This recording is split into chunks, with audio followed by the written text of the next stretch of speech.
নিবাসী সাংবাদিক বন্ধুগণ, আমি আল্লাহ তাবারক ওয়া তাআলার শুকরিয়া আদায় করছি যে রাব্বুল ইজ্জত মুক্ত পরিবেশে আজকে আপনাদের সামনে আমাকে এখানে হাজির হওয়ার তৌফিক দান করেছেন। আলহামদুলিল্লাহ। প্রিয় নারায়ণগঞ্জবাসী, আপনাদের স্মরণ আছে আমার আরো অনেক আগে বাংলাদেশ জামাতে ইসলামীর একজন আমির ছিলেন। এই নারায়ণগঞ্জের গডফাদার খ্যাত একজন দুর্দর্শ লোক মহাসড়কের পাশে 72 ফুট লম্বা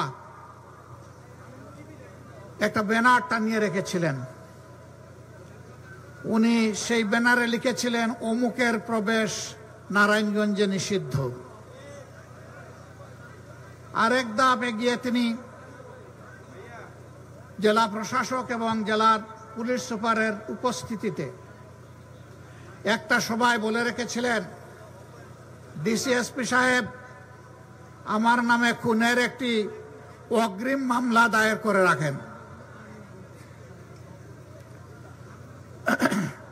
আমি অধ্যাপক গোলাম আজমকে খুন করতে চাই।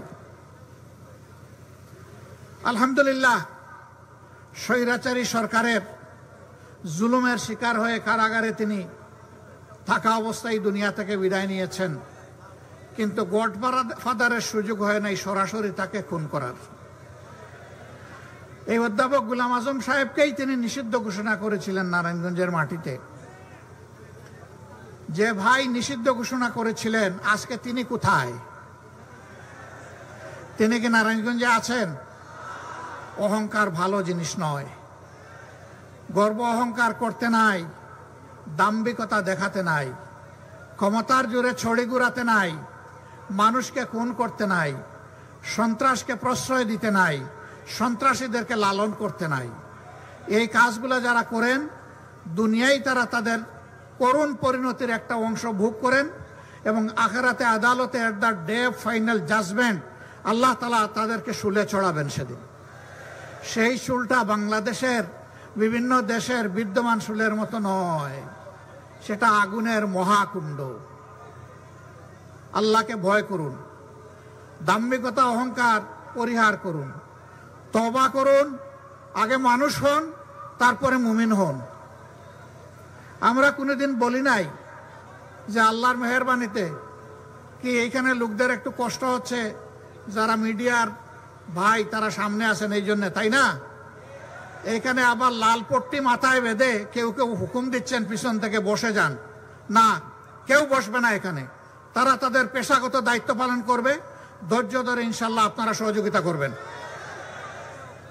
তারা তো আপনাদের কথাগুলো জাতির কাছে, বিশ্ববাসীর কাছে পৌঁছাবে।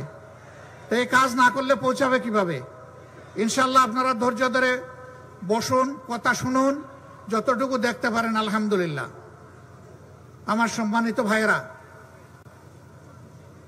বাংলাদেশ আমাদের প্রিয় জনগণের প্রিয় বাংলাদেশ। এই বাংলাদেশে কে কোন ধর্মের, এই প্রশ্ন সম্পূর্ণ অবান্তর। 18 কোটি মানুষের দেশ একটা সাজানো ফুলের বাগান। ফুলের বাগানে এক জাতের গাছ দিয়ে ফুলের বাগান সাজানো হয় না। বাগানের মধ্যে বিভিন্ন জাতের গাছ থাকে। কোনো কোনো গাছে ফুল ফুটে, ওই ফুলটা দেখতেও সুন্দর, ঘ্রাণও তার চমৎকার। আবার কোনো কোনো বাগানে ফুল ফুটে কিন্তু ঘ্রাণটা অত চমৎকার না। আবার কোনো কোনো গাছের তার বৈশিষ্ট্য হলো ফুলও ফুটে না, ফুল যেটু ফুটে না, ফুলের কোনো ঘ্রাণও নাই, কিন্তু তার পাতাটা চমৎকার, এর নাম পাতাবাহার। এই 3 জাতের গাছ নিয়েই তো ফুলের বাগান। সুতরাং বাংলাদেশটা একটা ফুলের বাগান। আল্লাহ তাআলা যাদেরকে এখানে পয়দা করেছেন, মিলেমিশে তারা হবে এই বাগানের অধিবাসী। অতএব বাংলাদেশে যারা জন্মগ্রহণ করেছেন, তিনি যে ধর্মেরই হন না কেন, তিনি এই দেশের একজন গর্বিত নাগরিক। বাংলাদেশের সংবিধান সকলকে সমান অধিকার দিয়েছে, সাংবিধানিক অধিকার।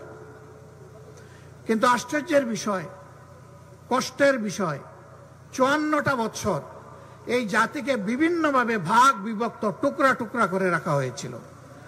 এই কাজটা সুকৌশলে আওয়ামী লীগ করেছিল। তারা প্রথমেই পার্বত্য এলাকার লোকদেরকে উস্কায়ে দিল নেতা বললেন, বাংলাদেশে যারা বসবাস করে তাদের সকলের একমাত্র পরিচয় তারা বাঙালি। এখানে যারা থাকবেন বাঙালি হয়ে থাকতে হবে।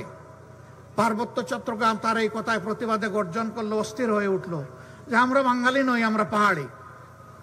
তিনি একটা বিভক্তি প্রথমেই টেনে দিলেন। সেই যে পার্বত্য চট্টগ্রাম অশান্ত হলো, আজ পর্যন্ত আর শান্তি ফিরে আসে নাই। শান্তি বাহিনী নামে একটা বাহিনী গঠন হলো, তাদের হাতে 10,000 সামরিক কর্মকর্তা এবং আমাদের সৈনিক নিহত হলো, সাধারণ মানুষ নিহত হলো। এমনকি তারা নিজেদের মাঝে আবার বিভিন্ন গ্রুপে বিভক্ত হয়ে নিজেরা নিজেদেরকে খুন করলো। সেই যে খুন ঝরা শুরু হলো, সেই খুন ঝরাটা এখনো অব্যাহত থাকে। তারপরে তারা কি বললেন? বললেন যে বাংলাদেশ 2 ভাগে বিভক্ত, স্বাধীনতার পক্ষে এক দল, বিপক্ষে আরেক দল। এখানে জাতিকে আরেকবার ভাগ করা হলো। স্বাধীনতা যুদ্ধে যার যে ভূমিকা ছিল মানুষ এটার সাক্ষী। কিন্তু দেশটা স্বাধীন হওয়ার পরে কেউ কি জনসভা করে, রাস্তায় নেমে মিছিল করে, পত্রিকায় বিবৃতি দিয়ে অথবা কোনো জায়গায় একটা বক্তব্য রেখে বলেছে যে আমরা বাংলাদেশের স্বাধীনতা মানি না? এমন কোনো দলের নাম আপনারা জানেন? এমন কোনো দল নাই। সবাই প্রিয় দেশের স্বাধীনতাকে মেনে নিয়েছে, স্বেচ্ছায় গ্রহণ করেছে, সানন্দে গ্রহণ করেছে এবং সকলেই বাংলাদেশের স্বাধীনতার উন্নয়নের গর্বিত অংশীদার হতে চায়। কিন্তু যখন আপনি 2 ভাগে ভাগ করে, টুকরা টুকরা করে সমাজে হিংসার চাষ করবেন, প্রতিহিংসার সংস্কৃতি যখন আপনি গড়ে তুলবেন, তখন তো এই জাতি আর ঐক্যবদ্ধ হতে পারবে না। এবং একটা বিভক্ত জাতি কখনো বিশ্বে মর্যাদার সাথে মাথা তুলে দাঁড়াতে পারে না। এরকম একটা বিভক্ত জাতিকে, জাতির মাথার উপর কাঁঠাল ভেঙে অন্যদের খাওয়ার পরিবেশ তৈরি করে দেওয়া হয়, যা বাংলাদেশের জনগণ অত্যন্ত করুণভাবে গত 53 বা 54টি বৎসর তারা প্রত্যক্ষ করেছে। আমার সম্মানিত ভাইরা, স্বাধীনতার মূল্যবোধ এবং পক্ষের শক্তি আমি যা বুঝি, স্বাধীন দেশে একজন নাগরিক, সংবিধান তাকে যে কয়টা মৌলিক অধিকার দিয়েছে সব কয়টি অধিকার এই দেশে নিশ্চিত হবে। শাসন ক্ষমতায় যারা যাবেন তাদের অধিকার নিশ্চিত করা ওদের দায়িত্ব। এটা কোনো দয়ার দান নয়। তার বাঁচার অধিকার, তার সম্মান রক্ষার অধিকার, বিচার পাওয়ার অধিকার, স্বাস্থ্য সেবা পাওয়ার অধিকার, তার সন্তানের শিক্ষা পাওয়ার অধিকার, মানুষ হিসাবে মর্যাদার সাথে বেঁচে থাকার অধিকার, তার কাজের অধিকার, সবকিছু তার হাতে তুলে দিতে হবে। এটাই হচ্ছে স্বাধীনতার মূল চেতনা। এই সমাজটা হবে বৈষম্যহীন, এই সমাজ হবে মানবিক, এই সমাজ হবে সমস্ত সমাজকে ধারণ করা, সমস্ত মানুষকে ধারণ করা সমাজ। কিন্তু না, তারা তা করেননি। তারা সমস্ত প্রতিষ্ঠানকে ধ্বংস করেছিলেন। যতগুলা সাংবিধানিক প্রতিষ্ঠান ছিল সব তারা ক্ষতিগ্রস্ত করেছে। 3টা মৌলিক সাংবিধানিক প্রতিষ্ঠান, একটি হচ্ছে আইন প্রণয়নকারী প্রতিষ্ঠান, যেটাকে আমরা পার্লামেন্ট বলি। দ্বিতীয়টা হচ্ছে নির্বাহী, এটাতে পুলিশ আছে, সিভিল ব্যুরোক্রেসি আছে, ফরেন ব্যুরোক্রেসি আছে, এই মিলিয়ে আমাদের নির্বাহী। তৃতীয়টা হচ্ছে বিচার ব্যবস্থা, তার সবগুলাকে আওয়ামী লীগ ধ্বংস করেছে, একটাকেও তার জায়গায় থাকতে দেয়নি, টুকরা টুকরা করে বিধ্বস্ত করে। এমনকি সুপ্রিম কোর্টের বিচারক এজলাসে দাঁড়িয়ে তিনি বলতে পারেন যে আমি হচ্ছে শপথবদ্ধ রাজনীতিবিদ। লজ্জা! একজন বিচারক যখন শপথ নেন বিচারক হিসাবে, তখন তিনি বলেন যে আমি কারো প্রতি কোনো পক্ষ বিপক্ষ অবলম্বন করব না, আমি সম্পূর্ণ নিরপেক্ষ থাকব, কারো প্রতি আমি অনুকম্পা দেখাবো না এবং কারো প্রতি আমি বিরাগভাজন হব না। যার যেটা পাওনা বিচারের মাধ্যমে আইনের ভিত্তিতে সে সেটা পাবে। কিন্তু বিচারক যখন বলে আমি শপথবদ্ধ রাজনীতিবিদ, আমি অমুক দলকে অন্তরে ধারণ করি, তার পক্ষে কি আর সুবিচার বাংলাদেশের মানুষকে দেওয়া সম্ভব? হ্যাঁ, সেই বিচারকদের কেউ কেউ এদেশের নন্দিত গর্বিত মানুষগুলোকে ফাঁসির রায় দেওয়ার পরে টকশোতে গিয়ে বলতেন অমুককে আজকে ফাঁসি দিয়ে এসেছি, সাইদি সাহেবকে ফাঁসি দিয়ে এসেছি, মৌলানা নিজামীকে ফাঁসি দিয়ে এসেছি, আলী হাসান মুজাহিদকে ফাঁসি দিয়ে এসেছি, নাম ধরে ধরে বলতেন। তিনি একজন বিচারপতি, তিনি টক শোতে যাবেন কেন? তার তো রাজ্য হলো বিচারাঙ্গন, এর বাইরে তো তার কোনো বিচরণ হওয়ার কথা না। তিনি যদি রাজনীতি করতে চান তাহলে বিচারকের আসনে রিজাইন করে আসা উচিত। সেই রাজনীতিবিদদেরকে আমরা দেখলাম, বিচারক রাজনীতিবিদ, এই গত 5 তারিখের পরে তারা পালিয়ে গিয়ে অন্য দেশে আশ্রয় নিতে লাগলেন। তারা সিলেট সীমান্ত দিয়ে পার হওয়ার জন্য গিয়েছিলেন, কপাল মন্দ, তারা যেতে পারেন নাই। জনতার জালে তারা আটকা পড়ে গেছে। জনতা তাকে জঙ্গলের মধ্যে আবিষ্কার করলো, জিজ্ঞেস করলো, জনাব আপনার নাম? তিনি বললেন, আমার নাম শামসুদ্দিন চৌধুরী। তারা বলল, আপনি কি কালো মানিক? তিনি বললেন যে আমি সেই বিচারক। তা আপনি এখন কোথায় আছেন? বলে যে সম্ভবত আমি ভারতে আছি। বলে, না গো শোনা, আপনি বাংলাদেশের জালে ধরা পড়ে গেছেন। তখন তিনি কলাপাতার উপর শুয়েছিলেন। হায় রে কপাল, আপনাকে এই জঙ্গলে কলাপাতায় শুইতে হবে কেন? এই কারণে তার অপকর্ম ছিল আকাশচুম্বী। এই জন্য সাহসের সাথে বাংলাদেশে থাকার সাহস তিনি করেননি। পালানোর পথ খুঁজেছিলেন, সেই পথ ধরতে গিয়ে তিনি আটকা পড়ে গেছেন। এরকম অনেকে পালিয়েছেন। তারা পালিয়ে যাওয়ার পরে জনগণ ধারণা করেছিল এরা 15.5 বছর আমাদেরকে বড় জ্বালাতন করেছে, এখন তারা পালিয়ে গেছে, আমরা এখন স্বস্তির নিঃশ্বাস ফেলতে পারবো। কিন্তু না, তারা পালিয়ে গিয়েও দেশকে অস্থির করার জন্য মাঝে মধ্যেই উস্কানিমূলক কর্মকাণ্ড করে থাকেন। সেই রকমই একটা উস্কানি 2-1 দিন আগে তারা দিয়েছিলেন। এদেশের মানুষের হাজার হাজার মানুষ যারা খুন হলো, গুম হলো, যারা রক্তাক্ত হয়ে পঙ্গু হয়ে এখন হাসপাতালের বেডে কাতরাচ্ছে, সেই সময় আপনারা আবার উস্কানি দেন। এইটা কি বাংলাদেশের মুক্তিপাগল মানুষ সহ্য করবে? সুতরাং উস্কানির কারণে যত পরিবেশ সৃষ্টি হবে তার সমুদয় দায় উস্কানিদাতাদেরকেই নিতে হবে।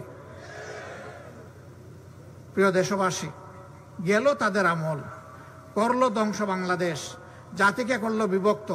এখন আমরা কি করতে চাই? আমরা চাই এমন একটি বাংলাদেশ আমরা গড়ে তুলব ইনশাআল্লাহ, যদি আল্লাহ তাআলা আমাদেরকে সেই শক্তি দান করেন। যদি দেশের মানুষের ভালোবাসা এবং সমর্থনে আমরা এই দেশের মানুষের খেদমত করার, সেবা করার সুযোগ পাই, তাহলে সর্বপ্রথম আমরা হাত দেব শিক্ষা ব্যবস্থায়। কারণ আমাদের শিক্ষা হচ্ছে কিরানি তৈরির শিক্ষা, আমাদের শিক্ষা বিজ্ঞানী তৈরির শিক্ষা নয়। যার কারণে আমাদের দেশে সর্বোচ্চ শিক্ষা প্রতিষ্ঠান, বিজ্ঞান কারিগরি শিক্ষা প্রতিষ্ঠান বুয়েট, যুগের পর যুগ সেখান থেকে অনেক শিক্ষিত মানুষ বের হচ্ছেন, কিন্তু জাতিকে তারা কিছু দিতে পারেন না, ভালো একটা সুইও উপহার দিতে পারেননি, কারণ ওই শিক্ষার ব্যবস্থা নেই। আবার যারা একটু শিক্ষিত হয়েছেন তাদের ক্ষেত্রে নৈতিক মূল্যবোধের অভাব থাকার কারণে তারা জাতির পকেটে আস্তে করে হাত ঢুকিয়ে দেয় এবং পকেট খালি করে, পকেট লুণ্ঠন করে, ব্যাংক ডাকাতি করে সমস্ত অর্থ তাদের কূটবুদ্ধির জোরে বিদেশে তারা পাচার করে দেয়। 15.5 বছরে দেশ থেকে বিদেশে 26 লক্ষ কোটি টাকা পাচার করা হয়েছে। তারা দেশে থাকা অবস্থায় অনেক সুন্দর সুন্দর কথা বলতেন। কারো কারো কথা শুনে মনে হতো তিনি বোধহয় এ যুগের তাপসী রাবিয়া, কারো কথা শুনে মনে হতো তিনি বোধহয় হাসান বসরি। কিন্তু এখন তারা দেশ থেকে পালিয়ে যাওয়ার পরে, আত্মগোপনে চলে যাওয়ার পরে, জেলে ঢোকার পরে এখন যেখানেই তাদের উপরে হাত পড়ছে সেখান থেকে দুর্গন্ধ বের হয়ে আসছে, সেখানেই অবৈধ সম্পদের খনি বের হয়ে আসছে। সরকারের কাছে আমাদের স্পষ্ট দাবি, এরা যত টাকা জনগণের চুরি করে দেশে কিংবা বিদেশে জমা করেছে, পাচার করেছে, সবগুলো উদ্ধার করে রাষ্ট্রীয় কোষাগারে ফেরত আনতে হবে এবং সেই টাকা দিয়ে জনগণের সুষম উন্নয়ন করতে হবে। আমরা কোনো বৈষম্য চাই না। এই নারায়ণগঞ্জ পুরা জেলাটাই হচ্ছে ইন্ডাস্ট্রিয়াল পার্ক, কিন্তু এখানে নারায়ণগঞ্জ মহানগরী আমির বলে গেলেন এখানে কোনো মেডিকেল কলেজ নাই, কোনো বিশ্ববিদ্যালয় নাই, উচ্চতর কোনো শিক্ষা প্রতিষ্ঠান সরকারি নাই। কেন? 26 লক্ষ মানুষের এই নগরী, প্রায় 40 লক্ষ মানুষের এই জেলা কেন বঞ্চিত হবে? আমরা দেখি যে কোনো কোনো জেলা মাত্র 3টা উপজেলার জেলা, সেখানে ইউনিভার্সিটি আছে, সেখানে মেডিকেল কলেজ আছে, উন্নততর স্পেশালাইজড হসপিটাল আছে, সেখানে কারিগরি প্রতিষ্ঠান আছে, সেখানে এগ্রিকালচার ইউনিভার্সিটি আছে। 3 উপজেলার জেলায় যদি এটা হতে পারে, 40 লক্ষ মানুষ কি অপরাধ করেছে যে তাদের এখানে হলো না? যারা গডফাদাররা জমিদারি নিয়েছিলেন তারা কি করেছেন? তারা তাদের আপার কাছ থেকে এগুলো আদায় করেননি কেন? কারণ তাদের ধান্দাবাজি ছিল জমিদারি টিকিয়ে রাখা, মানুষের উপর সন্ত্রাস করা এবং চাঁদাবাজি, লুণ্ঠন, দখলদারি চালিয়ে যাওয়া। তারা জনগণকে নিয়ে তাদের কোনো কর্মসূচি ছিল না, পরিকল্পনা ছিল না। সম্মানিত ভাইয়েরা, এটা শুধু নারায়ণগঞ্জের দুর্ভাগ্য নয়, এটা সারা দেশের দুর্ভাগ্য। আমরা ইনশাআল্লাহ এমন শিক্ষা আমাদের সন্তানদেরকে দিব, গরিব ধনী কোনো বাস বিচার হবে না। ধনীর সন্তান তার পিতার টাকায় লেখাপড়া করবে, গরিবের সন্তান সরকারের টাকায় লেখাপড়া করবে। কোন চিলড্রেন আর পথ শিশু এটা আমরা শুনতে চাই না। এ শিশু এ দেশে জন্মগ্রহণ করেছে, একে আমরা মানুষ হিসেবে গড়ে তুলবো ইনশাআল্লাহ। আগামী দিনে আমাদের সন্তানেরা লেখাপড়া করে যখন শিক্ষার পাঠ চুকিয়ে শিক্ষা প্রতিষ্ঠান থেকে বের হবেন, তখন একই সাথে তাদের হাতে যেমন সার্টিফিকেট আসবে, তেমনি তাদের জন্য উপযুক্ত কাজও চলে আসবে ইনশাআল্লাহ। একটা সন্তানকেও আর বেকারত্বের অভিশাপে ভুগতে হবে না। একটা দেশের 3টা ইন্ডাস্ট্রি যখন সমান্তরাল সামনের দিকে এগিয়ে যায় বিশ্ব সভ্যতায়, এই দেশ সোনালী গৌরবের শিখরে পৌঁছে যায়। ফার্স্ট ইন্ডাস্ট্রি হচ্ছে হিউম্যান ইন্ডাস্ট্রি, মানব শিল্প। এর উপরে কোনো শিল্প নাই। দুনিয়ার যত শিল্প আছে সকল শিল্পের আবিষ্কারক হচ্ছে মানুষ, পরিচালক হচ্ছে মানুষ, কর্মকর্তা হচ্ছে মানুষ, শ্রমিক হচ্ছে মানুষ, ক্রেতা হচ্ছে মানুষ। কাজেই মানব শিল্প এবং মানব সম্পদকে আগে গড়ে তুলতে হবে। 2 নম্বর শিল্প হচ্ছে ইলেকট্রোমেকানিক্যাল শিল্প। যেহেতু আমাদের দেশটা ছোট, ল্যান্ড আমাদের কম, এই জন্যে কৃষি জমিকে যেভাবে নষ্ট করা হচ্ছে এটা চলবে না। এখানে শিল্পের জন্য পার্টিকুলার পরিকল্পনা থাকতে হবে। প্রশস্ত জায়গা দখল না করে আকাশ দখল করেন, উপরের দিকে উঠান, ভার্টিক্যাল এক্সটেনশন করেন, সেখানে আপনি ইন্ডাস্ট্রি কায়েম করেন। এই জায়গাগুলোকে আপনি গণহত্যা করবেন না। আশ্চর্যজনকভাবে আমাদের দেশের সয়েলকে, ল্যান্ডকে জেনোসাইড করা হচ্ছে, গণহত্যা করা হচ্ছে, শেষ করে দেওয়া হচ্ছে। ইন্ডাস্ট্রি জায়গা দখল করছে, আবার তার বর্জ্য দিয়ে নষ্ট করছে, আবার কৃষকেরাও নিজেরাও নষ্ট করছে। অপরিকল্পিত, অবৈজ্ঞানিকভাবে, হিসাব নিকাশ ছাড়াই কেমিক্যাল সার ব্যবহার করতেছে, আবার কীটনাশক ব্যবহার করতেছে, করে করে মাটির জীবন শেষ করে দিচ্ছে। এগুলো প্রতিকারে সরকারের কোনো কর্মসূচি নাই। তারা গালে আঙ্গুল দিয়ে দেখে কি হচ্ছে কি না, কিন্তু কিছু করে না। নদীগুলাকে শেষ করে দেওয়া হয়েছে, এইগুলা পলি জমে এখন নাই, অনেকগুলো মরে গেছে। এখন নদীর বুকে এখন চাষাবাদ হয়। অথচ আমাদের মানব দেহে রক্ত সঞ্চালনের জন্য যেমন শিরা, উপশিরা, ধমনী এবং ক্যাপিলারি আছে, ঠিক আল্লাহর সৃষ্টি এই জমিনকে বাঁচিয়ে রাখার জন্য এই নদী নালা চ্যানেলগুলা হচ্ছে সেই রকমই রক্ত, জমিনের রক্ত প্রণালী। কিন্তু এগুলাকে শেষ করে দেওয়া হচ্ছে। আমাদের রক্ত প্রণালী বন্ধ হয়ে গেলে হার্ট অ্যাটাকে আমরা মারা যাই, তো জমির রক্ত প্রণালী বন্ধ হয়ে গেলে জমি বাঁচবে কিভাবে? এই নিয়ে কোনো গবেষণা নাই, কোনো পদক্ষেপ নাই। বরঞ্চ নদী শুধু ভরে যাচ্ছে না, সেই নদী দখলও করা হচ্ছে। কারা করছে? যাদের রাজনৈতিক শক্তি যত বড়, ক্ষমতায় থেকে তারাই এই কাজগুলা করে, সর্বকালে করেছে, এখনো চালিয়েছে। এই সমস্ত আবর্জনা সমাজ থেকে দূর করতে হবে ইনশাআল্লাহ। 3 নম্বর ইন্ডাস্ট্রি হচ্ছে অ্যাগ্রো ইন্ডাস্ট্রি, কৃষিজ শিল্প। যা আল্লাহ ল্যান্ড দিয়েছেন, যে নদীতে আমাদের পানি আছে, সমুদ্রে প্রাণী আছে, এই সমস্ত পানিকে, মাটিকে তার উৎকর্ষ দান করে এই দেশকে এগিয়ে নিতে হবে। এই নিয়ে কার কি চিন্তা আছে 54 বছর মানুষ দেখেছে। রাজনীতির ধান্দা গদিতে কিভাবে যাব এবং কিভাবে থাকব। এখন গদিতে আছি, মেরে কুটে অবৈধভাবে কালো টাকা এবং পেশি শক্তির বিনিময়ে আগামীতে কিভাবে আবার ক্ষমতায় আসব, রাজনীতির এইটা ধান্দায় পরিণত হয়েছে। জামাতে ইসলামী এই ধান্দাকে ঘৃণা করে। যারা মানুষকে খরিদ বিক্রির পণ্য মনে করে আমরা তাদেরকে ঘৃণা করি। আমরা মানুষকে মানুষ হিসাবে সম্মান করতে চাই, ভালোবাসতে চাই। এই সম্মান এবং ভালোবাসার ভিত্তিতে একটা দেশ আমরা গড়ে তুলতে চাই, যেই দেশে আদৌ কোনো বৈষম্য থাকবে না। সম্মানিত ভাইয়েরা, এমন দেশ হবে যেখানে কোনো দুর্নীতি এবং দুঃশাসন থাকবে না। 5 আগস্টের পর বাংলাদেশে আলহামদুলিল্লাহ কোথাও কোনো চাঁদাবাজি এখন আর হয় না, বিশেষ করে এই নারায়ণগঞ্জে হয় না।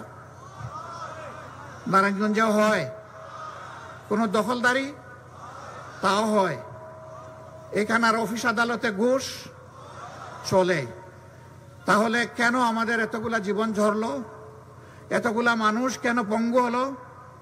এত রক্তের ফুটায় কেন বাংলাদেশ ভাসলো?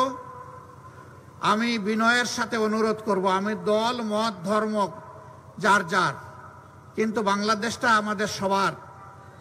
এই অপকর্মে যারাই জড়িত আছেন তাদের কাছে হাত জোড় করে অনুরোধ করতে চাই, মেহেরবানি করে এই অপকর্মগুলা ছেড়ে দেন। আপনারা যদি এই অপকর্ম করেন তাহলে শহীদদের সাথে বিশ্বাসঘাতকতা করা হবে। এই শহীদের রক্তের সাথে অপমান করা হবে। আহত পঙ্গুরা আপনাদেরকে অভিশাপ দেবে, শহীদের ফ্যামিলিরা অভিশাপ দিবে, 18 কোটি মানুষ অভিশাপ দিবে। অপকর্মের জন্য আল্লাহর আরশ থেকে আপনাদের জন্য অভিশাপ আরোপিত হবে। আমরা চাই আপনারা ওই দেশের নাগরিক, মেহেরবানি করে এগুলা ছেড়ে দেন, মানুষকে স্বস্তিতে বাঁচতে দেন। কিন্তু যদি না ছাড়েন, এই ধান্দাবাজি থেকে যদি সরে না আসেন, মনে রাখবেন উই ওয়ান্ট জাস্টিস বলে আমাদের যে ইয়াং জেনারেশন রাস্তায় নেমে এসেছিল, তারা কিন্তু বুক চিতিয়ে যুদ্ধ করেছে, গুলিকে লুফে নিয়েছিল, স্লোগান দিয়েছিল, বুকের ভিতরে তুমুল ঝড়, বুক পেতেছি গুলি কর। আর এখন তারা স্লোগান দিচ্ছে, সেই যারা গুলি বুকে নিয়ে দুনিয়া থেকে চলে গেছে, শহীদ হয়ে গেছে, আল্লাহ তাআলা তাদেরকে সর্বোচ্চ মর্যাদা দান করুন। এখন তাদের অনুসারীরা স্লোগান দিচ্ছে, ও আবু সাইদ, ও মুগ্ধ, তোমরা জেনে রাখো, হে আবু সাইদ মুগ্ধ, শেষ হয়নি মোদের যুদ্ধ। সেই যুদ্ধটা কি? সেই যুদ্ধ হচ্ছে এই যে আবর্জনাগুলার কথা বললাম, এইগুলা তারা এই সমাজে দেখতে চায় না। আমরা আমাদের সন্তানদেরকে, যুব সমাজকে কথা দিচ্ছি, তোমাদের স্বপ্ন বাস্তবায়নে বাংলাদেশ জামাতে ইসলামী তোমাদের কাছে ওয়াদাবদ্ধ। এই স্বপ্ন যতদিন বাস্তবায়ন না হবে, আমাদের লড়াই, আমাদের সংগ্রাম দুর্বৃত্তদের বিরুদ্ধে অব্যাহত থাকবে ইনশাআল্লাহ। এই লড়াইয়ে তোমাদের পাশে আছি, সাথে আছি, লড়াই একসাথে আমরা করব ইনশাআল্লাহ। আগামীর বাংলাদেশ, ওই লড়াকু আমাদের বীর সন্তানদের হাতে আমরা তুলে দেব ইনশাআল্লাহ।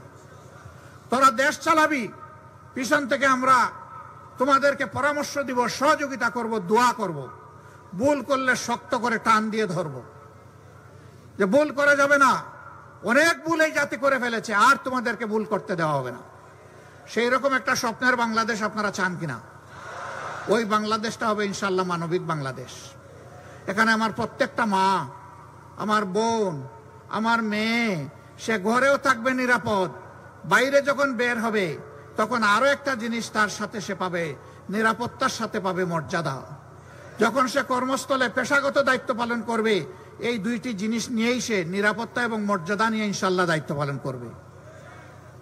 সম্মানিত ভাইয়েরা, যারা সংখ্যালঘু সংখ্যাগুরু বলেন, আমরা এটাতে বিশ্বাস করি না, কিন্তু আমরা এটাও চাই না দেশে কোনো পরিবর্তন আসলেই বিভিন্ন ধর্মের ভাইয়েরা, একটা বোনেরা একটা আতঙ্কে থাকবেন, এটা আমরা চাই না। যদি মুসলমানদের মসজিদ পাহারা দেওয়ার দরকার না হয়, তাহলে সেই সময় ভাইদের মন্দির, প্যাগোডা, চার্চ কেন পাহারা দেওয়ার প্রয়োজন হবে?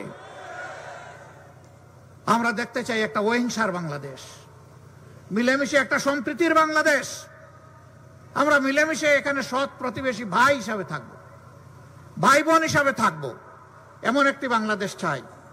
আমি বিভিন্ন ধর্মের ভাইদেরকে বুক খুলে আহ্বান জানাবো, মেহেরবানি করে আপনাদের খোলা চোখ দিয়ে, খোলা বিবেক দিয়ে বাংলাদেশ জামাতে ইসলামীকে আপনারা পর্যালোচনা করুন, বিচার করুন।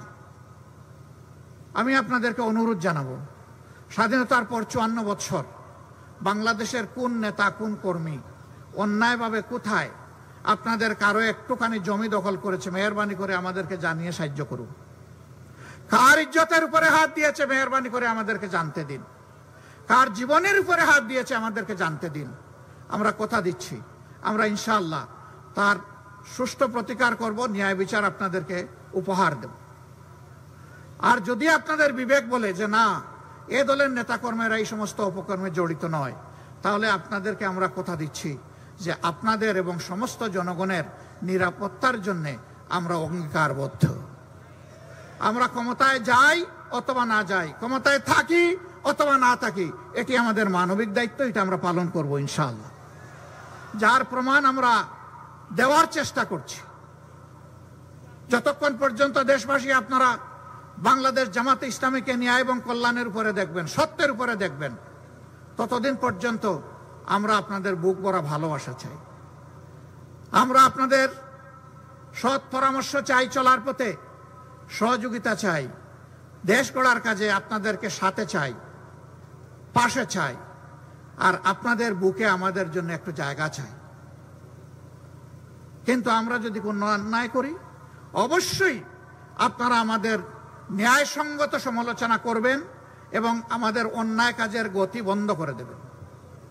বলবেন যে আর যে যাই করুক, আপনারা কোরআনের কথা বলেন, আপনারা ইসলামের কথা বলেন, আপনাদের জন্য এই কাজ শোভনীয় নয়, এটা আমরা আপনাদেরকে করতে দেব না। যদি আপনারা এইভাবে আমাদেরকে সহায়তা করুন, ইনশাআল্লাহ সাম্যের বাংলাদেশ, ন্যায় নীতির বাংলাদেশ, দুর্নীতিমুক্ত বাংলাদেশ, দুঃশাসন মুক্ত বাংলাদেশ, মানবিক বাংলাদেশ আমরা আপনাদেরকে সাথে নিয়ে উপহার দিতে পারবো এই দেশবাসীকে ইনশাআল্লাহ। কঠিন রোদের মধ্যে আপনারা বসে আছেন, আমরা ছায়ার তলে, এটা একটা বৈষম্য হয়ে গেল। অথচ এখন বৈষম্যের বিরুদ্ধে আমাদের আন্দোলন। আমি ক্ষমা চেয়ে নিচ্ছি। যদি আপনাদের মাথার উপরে এরকম ছায়ার ব্যবস্থা করা যেত, উত্তম হতো। এই মাঠ খুবই অপর্যাপ্ত। আসার সময় দেখলাম, এখানে এসে বুঝলাম মাঠে যে পরিমাণ মানুষ, তার চাইতে 3 গুণ মানুষ বাইরে, কারণ মাঠে ঢোকার কোনো জায়গা নাই। কেন? নারায়ণগঞ্জ গর্বিত একটা জায়গা, এখানে কেন একটা মাঠ থাকবে না যেখানে প্রশস্তভাবে সকল দলমতের মানুষ এসে কথা বলার সুযোগ পাবে? অতীতে কেন হলো না? আমরা আপনাদেরকে কথা দিচ্ছি, আল্লাহ তাআলা যদি এই দেশবাসীর খেদমত করার সুযোগ দেন, যে দাবিগুলো এখানে আজকে উত্থাপন হয়েছে, আমরা আপনাদের সঙ্গত সকল দাবির সাথে একমত।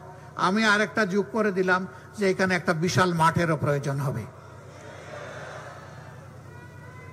আমরা দায়িত্বে গেলে এই দাবি আপনাদের আর এগুলা তুলতে হবে না, এটা আমাদের পবিত্র কর্তব্য হবে এই দাবি বাস্তবায়ন। আর যদি আল্লাহ তাআলা ওই পর্যায়ে সেবার জন্য আমাদেরকে মনোনীত না করেন, দেশবাসীর ভোটে আমরা যদি নির্বাচিত হয়ে সরকার গঠন না করি, তাহলে সেই দাবি আদায়ে আপনাদের হাত যখন উপরে উঠবে, আমাদের হাতগুলো আপনাদের সাথে